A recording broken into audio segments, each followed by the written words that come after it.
Philip Morgan, the Murdered Out Baggers, Athens, Alabama. I wanted to take this time to help some people that probably don't know any better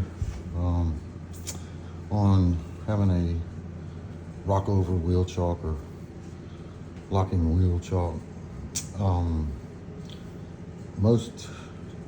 Just about everybody I see will set it up to where their rear chock will put, if it's adjustable in the rear for the wheel size. Of course, this is a 26-inch wheel on a beautiful fully custom road glide special. But with a 26-inch wheel, this is I won't say any name brands because nobody pays me anything. This one's probably on its limit. I would say that, anyways, most everybody I see put their bikes up on one of these type of chocks on a trailer or what have you. The actual bottom middle of the wheel they have sitting on the actual ground, the plate, which is wrong. At that time, you lose all of your leverage that the chock itself is built for and is created. Once it's too far back on the setting and the wheel sits on the ground, you got no leverage, it can kind of fall over. And I had one customer's bike fall over on his trailer as he was picking it up from my shop, as I was explaining to him not to do that. It needed to be adjusted.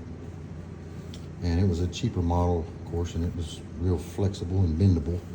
And it bent all the way over. It was a 22 Road Glide Ultra. So, again, if you're setting up to put a bike, your bike, anybody's bike into one of these types of wheel chocks, I would highly recommend, a couple of fits or a measurement or something from, the front of the rubber to the center of the axle to see where it's going to fall, and from there how much room you have to kind of gauge where, which hole to be in. Because if you put it too far back, it's going to touch the ground and it's going to take all of its built-in leverage away, and then it does nothing more than center your front tire and it'll fall over. These things are wonderful. They work really well. And the only other thing you can do wrong is have it too narrow and have it too high, which this one is on borderline to being too high.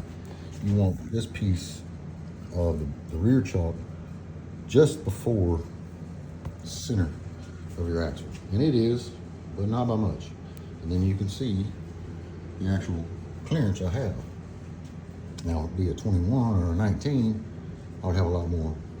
It would probably be down a little bit closer. But again, that's behind the axle.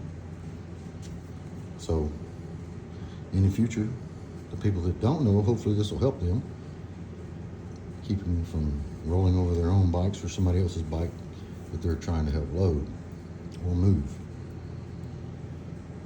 It's about time to call it a night.